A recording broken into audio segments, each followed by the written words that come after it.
Hello, ladies and gentlemen, and welcome back to the podcast. And today, I'm going to go my review of Monday Night Raw. Now, before we even get started with the review, man, number one, this was a history-making night for Monday Night Raw. It was Raw's debut episode on Netflix. And to be honest with y'all, man, in my personal opinion, there was a lot of good, and there was also some bad that also happened on this show last night, which we will all talk about, which I will talk about on the podcast today and give you my opinions on those things. But starting off tonight, we have pretty much Raw, Triple H opening the show. Now, before Triple H even came out to the ring, now credit, he didn't come out to the ring, he was already in the ring, but throughout the entire night leading up to Monday Night Raw, a lot of people, including in the crowd, people on social media, were wondering what the actual Monday Night ring was going to look like. Now, the reason why people were speculating this was because before the show even took place last night, the entire ring was covered in some kind of like cloth. They didn't really expose the ring yet. No one knew until the show actually kicked off. But when Raw opened last night, man, we had with that screen that was covering the actual ring, there was a video package that was played. And for one, man, as a fan, I thought the video package was absolutely phenomenal from top to bottom. It showcased, everything about Monday Night Raw and all WWE from, way back in the day. They were showing Buddy Rogers, they were showing Hogan, Andre the Giant, Randy Savage, Ultimate Warrior. A lot of great moments and memories in the history of WWE, which I thought was a great touch by WWE to present to the fans. And during that video package, there was actually somebody that was painting this portrait, if you will. And they were painting Hulk Hogan, they were painting Stone Cold Steve Austin, The Rock, Andre the Giant, and Cody Rhodes. They were painting all these superstars as this, real big mural. And I, to me as a fan, I thought it was great. The video package that they played before the show, while the show kicked off, I thought it was absolutely awesome. And it was kind of to pay, homage to what WWE has done all this time. Man, they've been around for so long, and showing some of these classic, matches and moments from the Ultimate Warrior to Randy Savage and Hogan to Hogan and Andre standing in the middle of the ring at WrestleMania 3. There was a lot of great moments in WWE. They showed Shawn Michaels winning the first time he won the WWF Championship. They showed Bret Hart. They even showed Hogan when he was a part of the NWO and WCW. So it was just cool to see, man. I'm a big nostalgia guy. I always have been, always will be. And this was a great opening video package to start Monday Night Raw last night. And then once the video package was over, the curtain actually dropped, and in the middle of the ring was Triple H. Pretty much talking about Raw being on Netflix and how it was a history-making night. And he asked the crowd if they were ready. He also said that this is a new era for Monday Night Raw, being the Netflix era. So it was a great way to open up Monday Night Raw last night. But we get into the first segment of the night. It's Dwayne "The Rock" Johnson. He comes out to the ring, grabs a microphone. The Rock greets the fans. The Rock talks about his dad, Rocky Johnson. He talks about the legacy that Rocky Johnson had in his family, in his life, and traveling, up and down the road with his dad when he was debuting for WWE. Rock also talks about, obviously Raw making history with being on Netflix. He also praises Netflix. Rock also praises Cody Rhodes and praises Roman Reigns. Speaking of Roman Reigns, we go into our first official match of the night. It is Roman Reigns taking on Solo Sikoa in a tribal combat matchup. I thought it was a great match, man. It was a back-and-forth matchup between Reigns and Solo, with Solo slamming Roman on the announce table. Solo then hits Roman with a monitor off the announce table. Solo was keeping the pace of the match. Solo then throws steel steps at Roman Reigns on the outside. Solo then hits Roman with a chair shot. Roman then gets up, hits Solo with a chair shot as well. Solo then hits a low blow on Roman. Roman then gets up, hits a drive-by on Solo Sikoa. Solo then gets up, hits Roman with a kendo stick. Roman then hits a powerbomb through the table on Solo.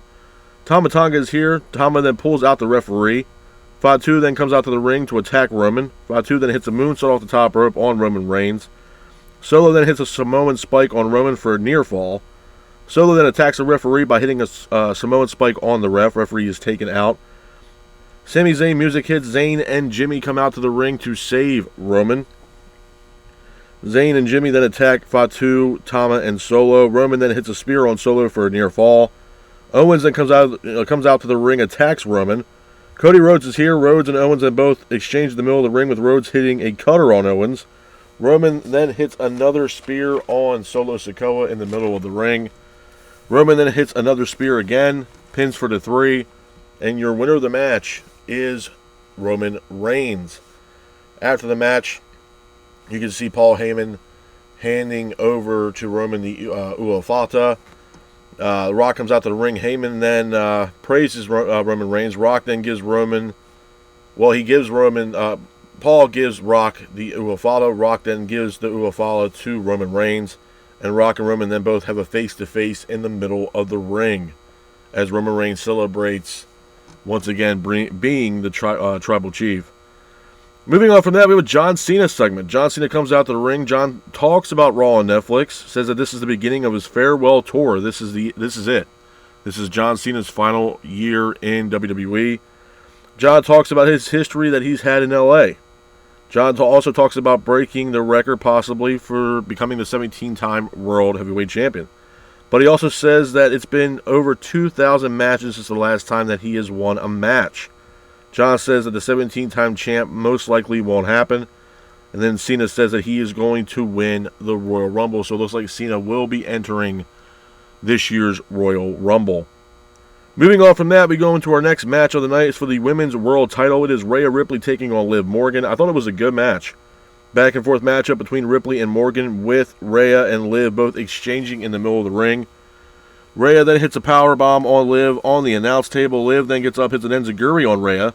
Rhea then hits a riptide for a near fall. Dominic Mysterio then throws the women's title into the ring, causing a distraction. Raquel also causes a distraction, which allowed Liv Morgan to hit an Oblivion on Rhea for a near fall. Liv then hits 3 Amigos as well as a frog splash on Rhea for a near fall.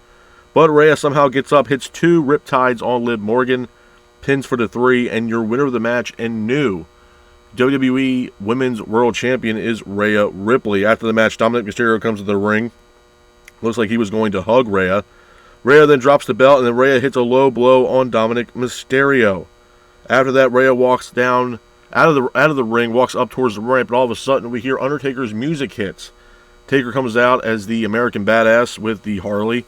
He comes out to the ring, he circles the ring, he goes back up, he drives back up to the main entrance. He greets Rhea Ripley. Rhea and Undertaker kind of have a moment there, and Taker drives off and Rhea walks to the back. Pretty cool stuff there by the Undertaker. Moving on from that, we go into our next match of the night. Jey Uso taking on Drew McIntyre. I thought it was a good match. Jey quickly attacks Drew to the outside. Back and forth matchup between Jey and Drew McIntyre.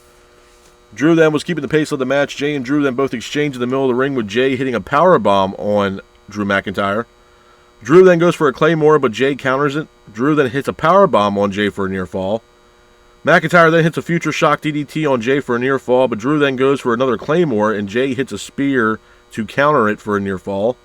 Drew then finally hits a Claymore kick on Jey for a near fall, but Drew goes for another Claymore, and Jey counters it with a roll-up, pins for the 3, and your winner of the match is Jey Uso. Hats off to Jey Uso for getting the win in this matchup.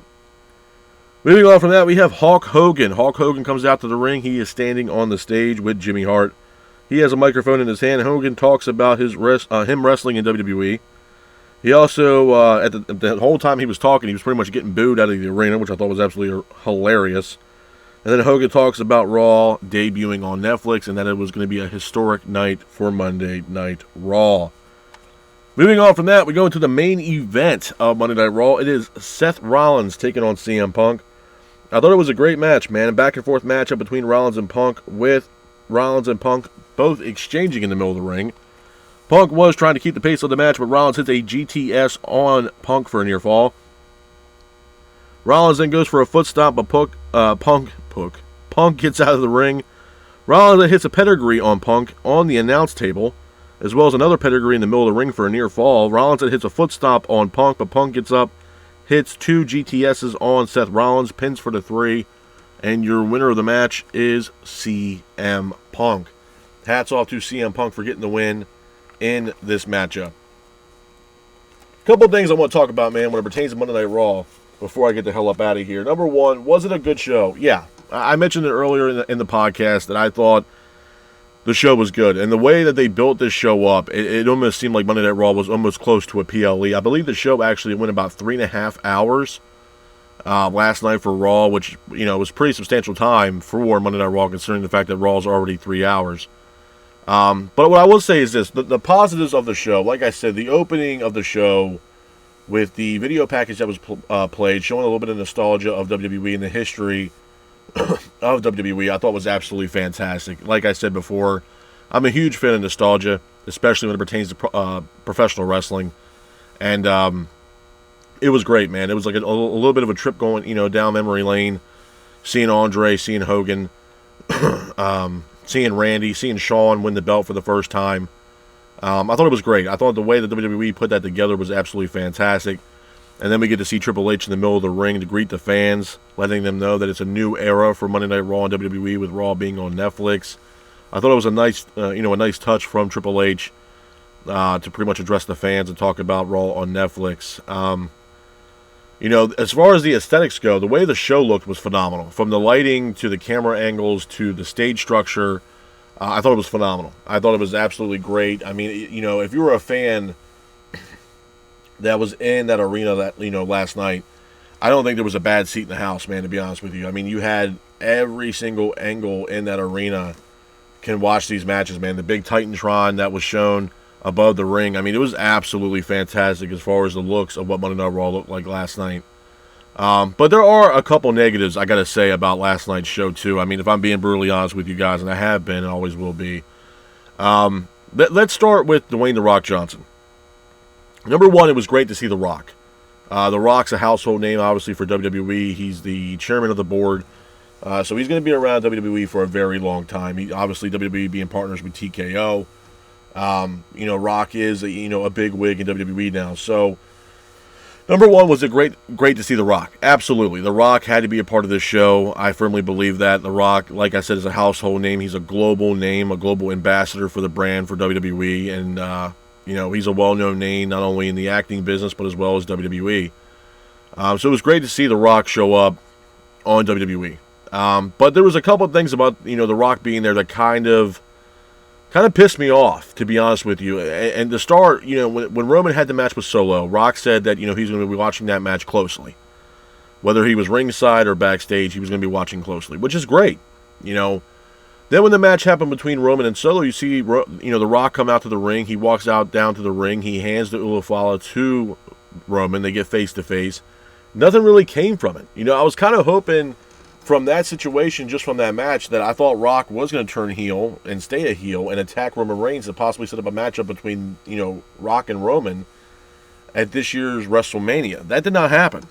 Rock, like I said, he handed over the Ulafala to Roman, and both Rock and Roman left the ring, unscathed. Nobody attacked each other. Nothing happened. So I was a little confused by that. And then the other thing with The Rock that really did piss me off was, during that segment that he was having to open the show, he mentioned Cody Rhodes. He praised Cody Rhodes, like I had mentioned, but he also talked about Cody Rhodes' mom and said, hey, tell Mama Rhodes that I said hello.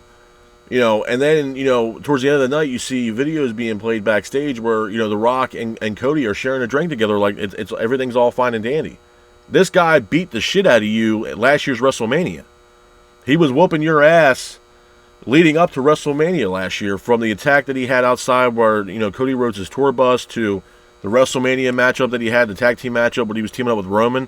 And then, obviously Rock being a part of the main event on night 2 for WrestleMania, where Roman took on Cody to defend the Universal title, where The Rock was a big part of that match. I mean, he was beating the shit out of Cody Rhodes with that weight belt. So we go from that, and then you also had the press conference leading up to WrestleMania where The Rock slapped the shit out of Cody, and then we got the match between Roman and Cody where Cody was able to finish the story.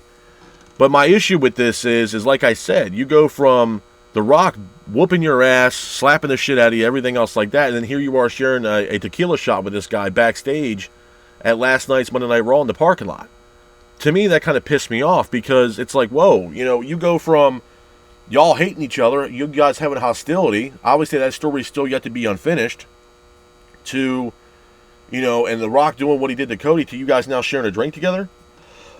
It made no sense, to be honest with you. And again, I'm going to be very curious on how WrestleMania, this year's WrestleMania, what the main event's going to be, because supposedly Triple H had already penciled the main event in. Could it be Cody versus Cena? I don't know.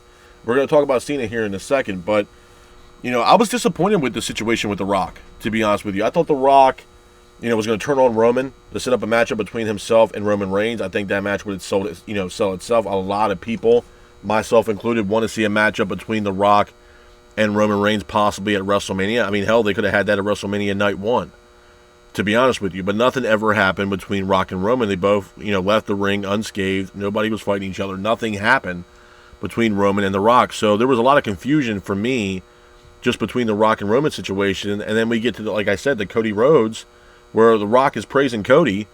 And I'm sitting here thinking, I'm like, all right, well, that's kind of cool. But at the same time, weren't you just beating the shit out of Cody Rhodes last year? He was making Cody Rhodes' life a living hell leading up to WrestleMania, I think it was WrestleMania 40 last year. So my thing is, you go from that, and from him beating your ass to, okay, you know what, we're going to let bygones be bygones, and we're going to share a shot together.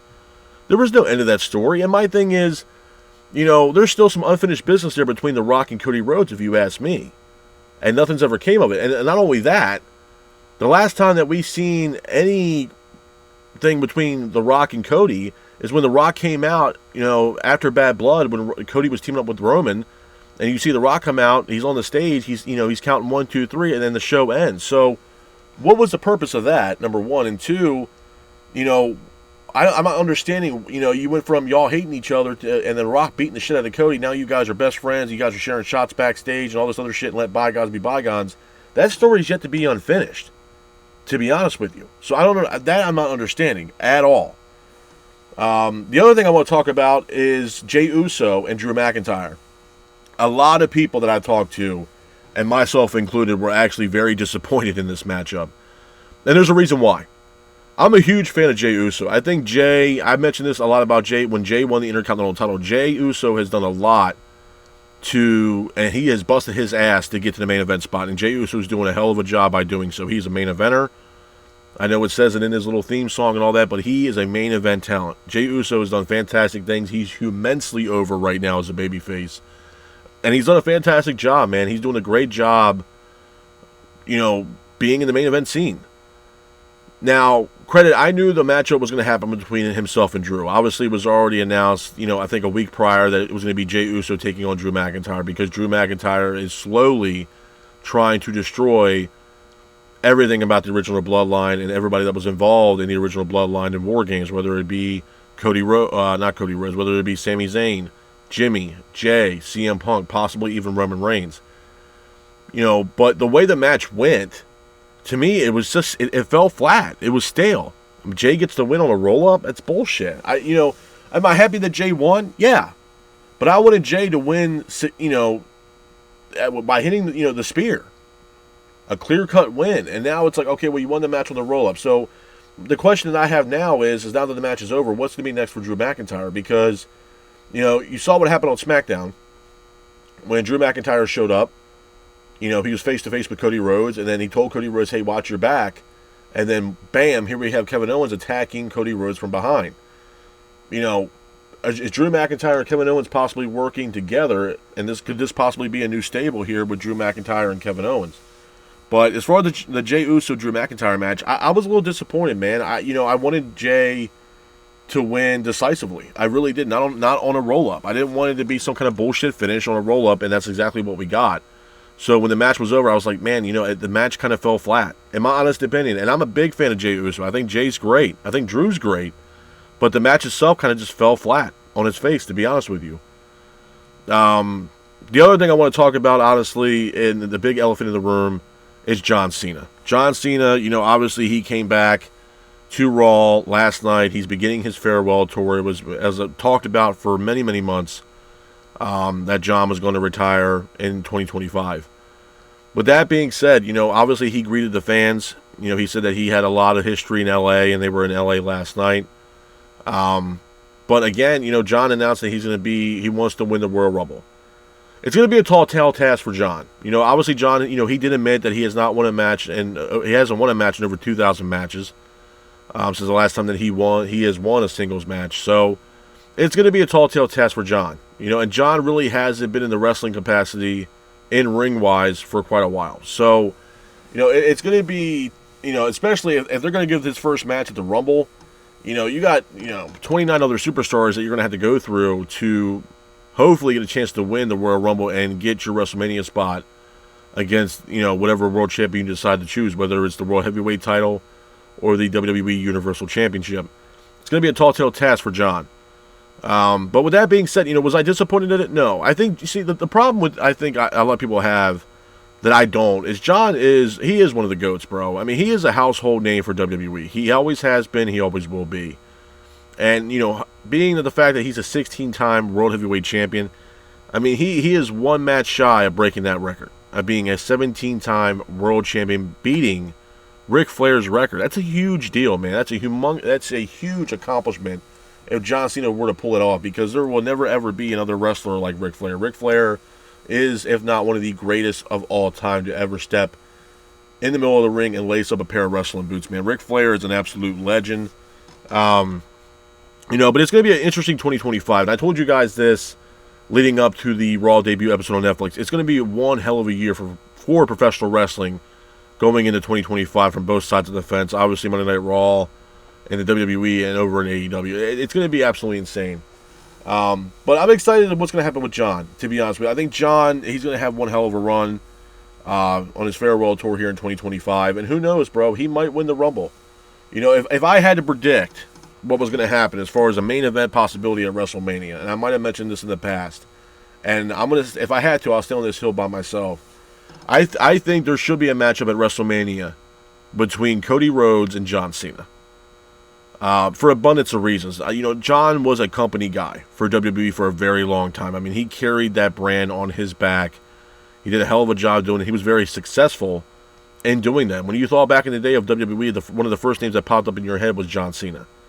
Now you look at the new age now, and you look at who's carrying the banner of their on their back for WWE. It's Cody Rhodes, and Cody Rhodes is having this, the same strict schedule that John Cena did. He's going to appearances, he's going to live events, he's going to meet and greets.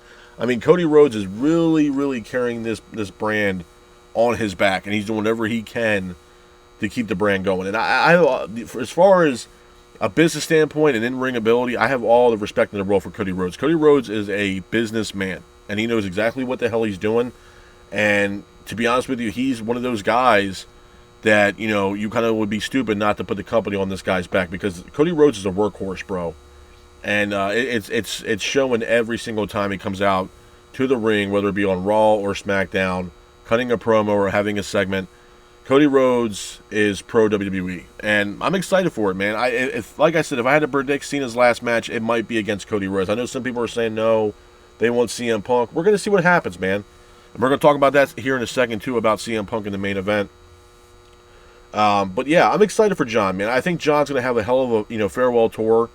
From the looks of it, looks like his first match might possibly be the Royal Rumble. He did say that he wants to enter the Royal Rumble and win it. But like I said, man, it's going to be a tall tale task for John. It really is. It's not just your standard singles, match. This is the Royal Rumble.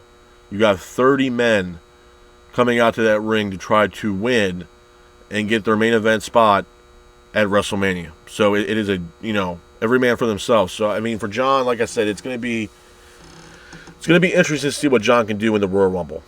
The other thing I want to talk about, like I mentioned earlier, was CM Punk and Seth Rollins. Now, this was a grudge match, a match that was building up for weeks and weeks and weeks, and we finally got the matchup between Punk and Rollins. Did it disappoint? No, it did not. I think, was the right guy the winner of the match? Yeah, CM Punk had to win this match. To be honest with you, I don't think. I know some people were like, oh, well, Seth can't afford to lose. But at the end of the day, in my honest opinion, I think Seth could have, I don't think it would have really truly affected Seth, to be honest with you. I know a lot of people said, oh, it's going to affect Seth. Seth needs to win this matchup. Yes and no. Now, did Seth call out Punk? Yeah. And on paper, Seth should have won this matchup.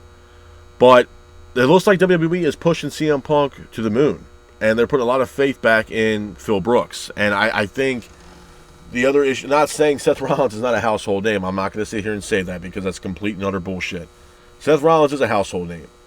But when I look at the match itself, as far as the winner, you're cutting hairs, man. You're really splitting hairs, because at the end of the day, who is it going to affect the most? And that was my biggest question going into this match and what happened after this match. Who is it going to affect the most on which person who loses this matchup? Is it going to be Seth or is it going to be CM Punk? And honestly, I couldn't come up with a concrete answer, man, to be honest with you, because, you know, you have to ask yourself, and I do this every single time when you see some of these matches, man. You got to ask yourself, okay, now that the match is over, what's going to be next for someone like CM Punk and what's going to be next for someone like Seth Rollins? Do I think this is a one-off between Punk and Rollins? No, and I hope it's not. But if it is, you have to ask yourself, what's next? Who's next for Punk? Is Punk going to go after Gunther and the World Heavyweight title? Is Seth Rollins, you know, maybe has some unfinished business here with the Bloodline? I don't know. He's also a part of that conversation because obviously there was hostility there, and there was, you know, a matchup between Sami Zayn and Seth Rollins, and obviously Rollins does not trust Roman Reigns.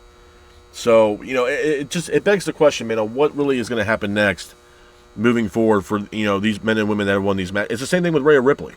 I was happy with the outcome of Rhea Ripley winning that matchup because it was well overdue. And I know there's a lot of fans out there of Liv Morgan, and a lot of them are pissed off that Liv lost the belt and dropped the title to Rhea Ripley. Man, with all due respect to that, it was well overdue. Rhea had to win that championship.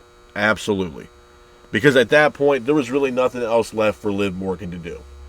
And to be honest with you, I think, and I mentioned this, I think last week or a week or two ago, that the Judgment Day needs to slowly come to an end because there's nothing else left for the Judgment Day to do. You know, you had two of the top names in that stable walk away from that team to do their own thing with Damian Priest and Rhea Ripley. And they've been very and highly successful. They really have. I mean, Damian Priest, you know, he's been having great matches. Rhea Ripley now is the current women's world champion. So you have to ask yourself, what's next for Rhea Ripley? I know Becky Lynch is also waiting in the balance of a possible return back to Monday Night Raw or to WWE. So Becky Lynch could also try to challenge Rhea Ripley for the women's world title. It's a long shot, but you never know. I know some people were also disappointed with the fact that they did not see Penta debut last night for Monday Night Raw. But what I will say is this. We got another vignette, and I can tell you right now with 100% certainty that it is 100% going to be Penta debuting for Monday Night Raw. And I'm excited for it, man. I think Penta, you know, there was a segment last night on Monday Night Raw, a quick segment backstage between Chad Gable and Adam Pearce. You know, Chad Gable wanted to prove himself against one of the best, you know, some of the best luchadors in the business.